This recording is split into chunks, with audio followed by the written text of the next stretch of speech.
Now I would like to open, as promised, the floor for questions and comments. And I see already a gentleman with a raised hand in the last row, if anybody, and then a lady in the penultimate row here. So if could anybody assist with the microphone? Yes, the mic is already there. Yes, just please speak clearly, okay? Okay, thank you. Can you hear me? Yeah. Speak up, please. Yeah, okay. My name is Gunnar Norén. I'm coming from the Coalition Clean Baltic and Baltic Environment. A bit louder. Even closer? Okay. My name is Gunnar Norén. I'm coming from Coalition Clean Baltic, Baltic Environmental NGO Network. This session is about regions as drivers for sustainable Baltic growth. And my question to you in the panel is, you know, what role can then regions play to try to contribute to the solution of the eutrophication problem of the Baltic Sea? We know that more than 50% of the nutrient load to the Baltic come from the agriculture sector. And whether then, would regions then, can they develop plans where you try then to have, develop more clearly low nutrient surplus agriculture practices that would then minimize the risk then for nutrient runoff and eutrophication? Would that be something that local and regional authorities are willing to take responsibility for? Is this something you think you can work on? Because that's one of the main problems we have to handle in any way. So that's my question to the panel. Thank you. Okay, thank you. Would there be all panelists you want to answer, you know, clockwise or counterclock, or there would be any specific that you would like to address? The man from Finland, from the Baltic Triple SC. Okay, so you want to address Jaakko. Okay, or anybody who wants to contribute. Okay, so now we need those inspirational success stories where the local authorities can really, you know, provide deliverables, especially in the problem area that the gentleman has outlined. Jaakko? Yeah. Question is important and very, very difficult in the regional level. And on behalf of the BSSC, I would say that I would refer to that HELCOM action plan that we are supporting, and together with HELCOM distribute the recommendations to the regions. Because the BSSC hasn't, as an organization, any power to give orders to regions, only recommendations. But through our partners, HELCOM is the most important in this case. So to distribute the HELCOM recommendations to all countries and also other NGOs. We are cooperating with altogether 9 Baltic Sea organizations regularly, CBSS as the main partner. And that's very indirect to have influence on that mitigation problem, but I agree it's the most important thing, these environmental issues, or one of the most important ones, let's say. Okay, Anne-Irene wants to add up something. Yes, I'm sorry, this might be too high. As I said, in Norway, so the regions are already sort of responsible for this, making water management plans together with the stakeholders, including also municipalities, farmers, all actors who are, let's say, along the river or lake in this defined region. And what the regions, I think, can do then is bringing all these people together and making a plan of action where the different actors have to fulfill their specific task. And of course, the farmers then have to do their part of the job, the municipalities their part, and the region can be sort of an intermediate actors trying all the way to monitor and push and motivate the process. And also maybe to find possibility for the money to be, let's say, invested or used for these plans, that the regions can help facilitate and coordinate also financial resources into the planning work. Okay, now the lady in the penultimate row.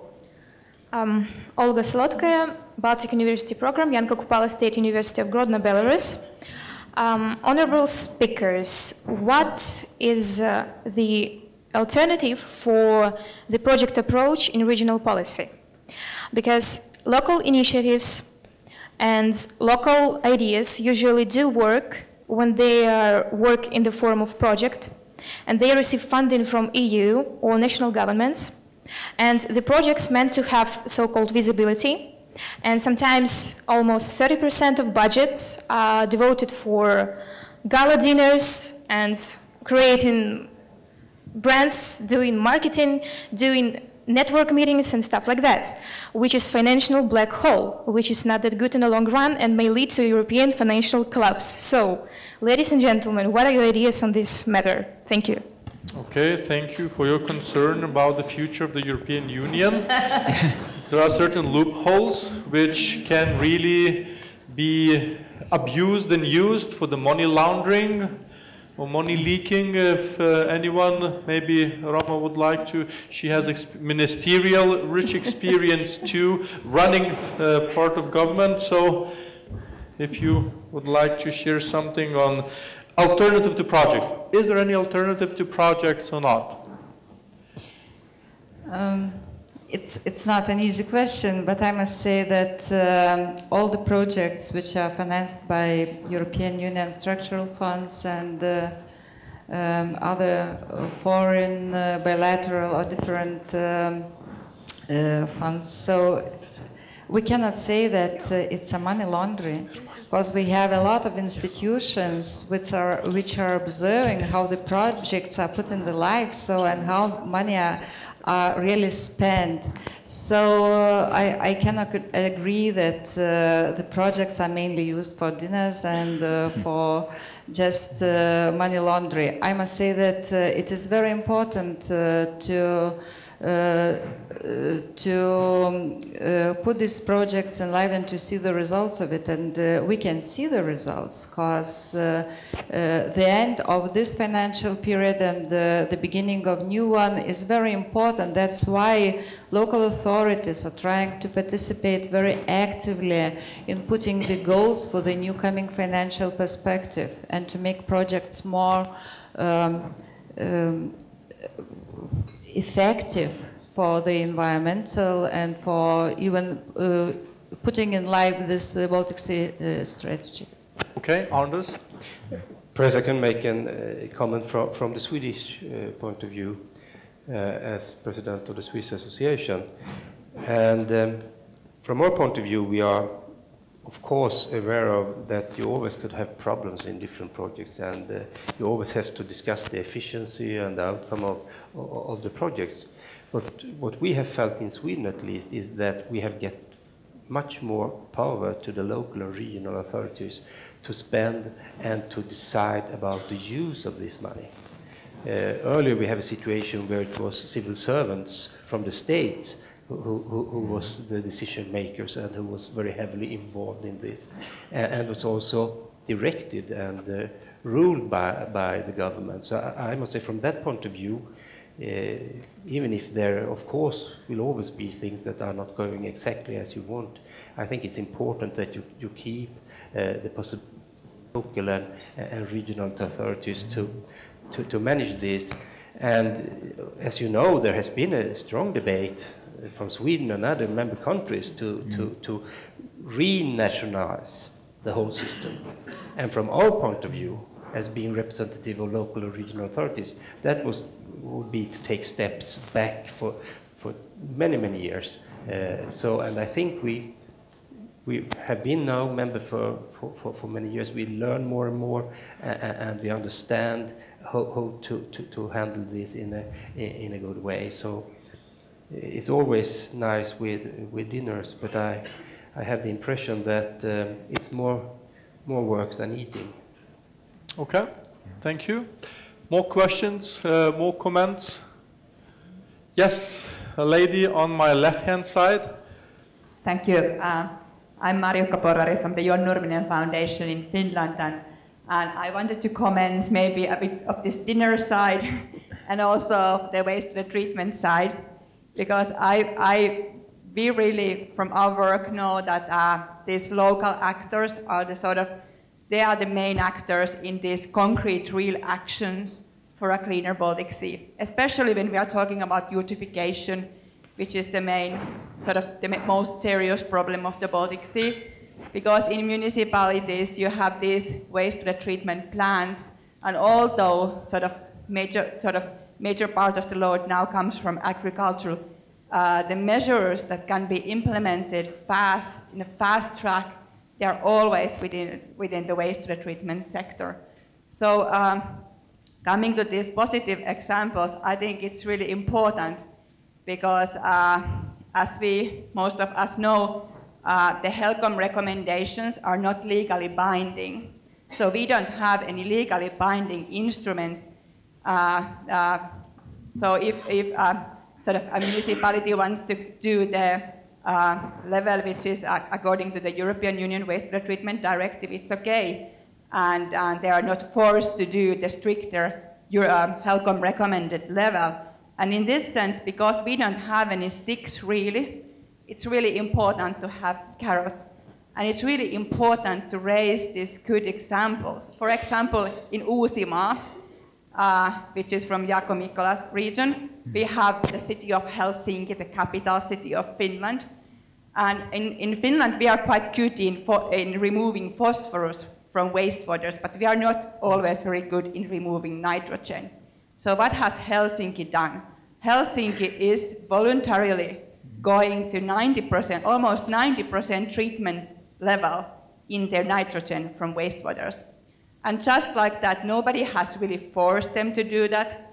I haven't made an analysis why so happened, but I think it's because of the mayor and the city administration who have been really aware and forward-looking.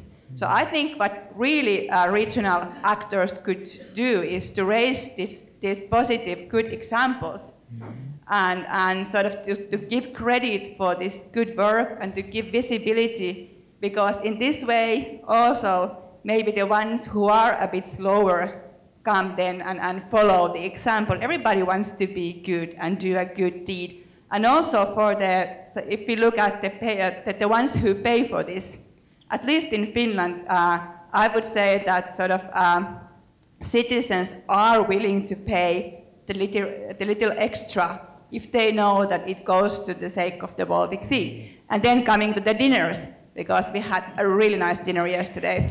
I think this is also the answer to your question. I don't think we need any projects for this. I think this can be done without any extra money, raising these good examples and giving them credit. So I think this is something which really could be done on a regional level, which is the most important level for the Baltic Sea, I would say. Thank you. Okay, thank you. Would you like anyone to react, or was just a comment? Well, if you wish to react, I'm totally really happy. agree, I think. We agree. Yeah, with agree. I would also agree that the dinner was good and the wine was good. Usually the rule is the more the people, the lousier the wine, but on the contrary, that Farnese wine was really, especially the red one, was good. Okay, now more questions or comments? Yes, the gentleman in the last row. My name is Jan Martinsson, representing the Regional Council in Kalmar County in Sweden. A bit louder, please. I try to be as narrow as possible. Okay. Yeah. This is a stakeholder meeting for the Baltic Sea strategy. And when I look at the participant list, I can see that the local level is not very much represented. Actually, when we look at the participant list, there are 20 persons who represent the local level, which is one of the most important levels to implement the Baltic Sea strategy. Sorry, I'll just interrupt you. Yeah. Raise hands those who are from the local government, the representative of the local governments. No, better stand up, stand up. People from the local government. They'll see whether you were correct or not about the stakeholders. 1, 2, 3, 4, 5, 6, 7. Okay, you were correct. Thank you. Thank you all. Yeah. 5 of them are from Turku, 4 of them are from Helsinki, 1 is from Vienna, and the rest is from the other municipalities. If you look at the city, if you look those who represent city of or municipality of, It's 3% of the participants. It was 12% in Tallinn, it was 5% in Gdansk, and it was 5% in Copenhagen. So we are decreasing the number of local participants. And I would like to ask the panel if they have any ideas how to integrate the local level more and how we can make the local level interested in being stakeholders also in the development of the Baltic Sea strategy and look upon themselves as stakeholders, because in that case they should have been here. Thank you. That was a very good question, because it's a normative question. It addresses an issue how to make a world a better place, how to involve the local sector within the strategy, to become more active, because this is one of the prerogatives of democracy. So I guess that each panelist will have to say a couple of words, this PR strategy, how to make local sector more efficient. So Anders, we start with you and then we go clock round. When I look in the room here, I can see several members of the staff from the Swedish Association of Local and Regional Authorities, and I'm very happy to see them here in the room.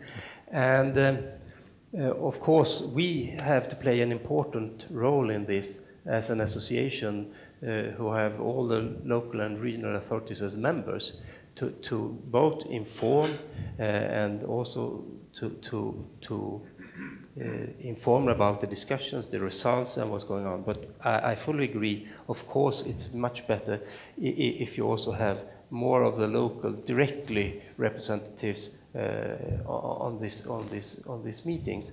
But I think the only way to do it is to convince them about the importance to participate, and because I think they understand the importance of the issues. Absolutely. So it's also a question of getting them more aware of the need also to be in this work, because it's so important also for meeting colleagues from other local authorities and from NGOs and from regional and also representatives from governments. So of course we have to promote more, I think. Okay, Rama? I cannot say that local level is not involved in putting in live the strategy. I've been mentioning a lot of projects where municipalities were the most active players. And I would like to say that last Wednesday, Friday in Berlin, was the meeting of South Baltic Program Joint Programming Committee. And the priority of environment they approved to be a key component for the future programming. So that means the cross-border cooperation programs contributing to the ecological aims of EU strategy for the Baltic Sea will be the priority for the local level in the future as well. But when we are talking about this type of conferences, I think we could see much more local representatives here if there was interpretation. So not so many people from the local level can speak and can understand, and only in English. So if we want to attract more people from the local level, we must have more languages at the conference. Education rules. Okay, Jaakko? Yeah. First I must say that I'm very happy to see the representatives of our big cities here, as the capital Helsinki and also Turku are well presented here. But as for the smaller municipalities in Finland, because I'm coming from the regional level, our regional councils represent those municipalities. And some of the representatives from the very small municipalities in Finland, they have said and this way and somehow delegated the representation in international affairs to regional councils, that they don't have resources in their small municipalities to be everywhere. So it's a matter of the size of the municipality also in Finland. But we are networking them, and we have regular meetings in our regional council with all municipalities, all sizes of municipalities, so that we can distribute information, and we get information from their side also. So this is indirect representation of regional councils in Finland in these international affairs. Okay, I see. And last but not least, Anna-Lena. Yes, I think that the important message that we can send from the regional representatives being here is that it's important to include the regional local authorities in each country, because it's easier then to let's have some meetings closer to where they are living and staying in their daily life. That there are a lot of conferences. It's not easy for everyone to access what is maybe the main topics as a conference like this. So the big important message is that please involve more maybe the local and regional authorities within each country. And maybe it's a possibility that you have also conferences that the actors at regional local level have on the Baltic Sea, like the Union of the Baltic Cities, like the BSSC and so on, that you can bring issues from the strategy into those conferences where local and regional authorities are represented, as an additional way of reaching out to those actors where they are. And that there comes someone from the strategy, and when we invite a priority area coordinator or something to talk to those, it's not always easy to get a yes for them to come there. So I think this is also a way, so in the country, but also for the strategy to be at these arenas where the local authorities are gathered at the Baltic Sea level, would be my wish. Okay, thank you. I guess that I have to willy-nilly close this last but not least panel, the fourth panel at our fourth annual forum of the EU strategy for the Baltic Sea region. And I would really like to extend my gratitude and to invite everyone to applaud the panelists. Thank you.